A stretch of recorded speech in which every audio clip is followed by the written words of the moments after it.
Hello everyone, welcome back with CorelCAD basic tutorials how to delete unused block. Okay, for example, I will insert a block. You can tap insert and press enter.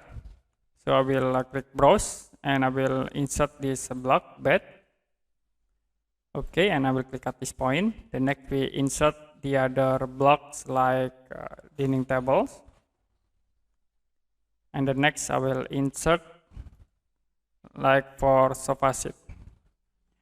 Okay, in here we have these three blocks, and then I will delete these two blocks. You can press delete buttons, and if you use insert command again, it will be shown in a drop-down menu for dining tables and sofa seat block. So if you want to delete these two blocks from these drawings, you can use a purge command. You can type purge, press enter, and then you can select this unused block. Okay, we'll select this two block and you can click delete. The next you can click close. So if you use insert command again, it will be now showing in this drop down menu.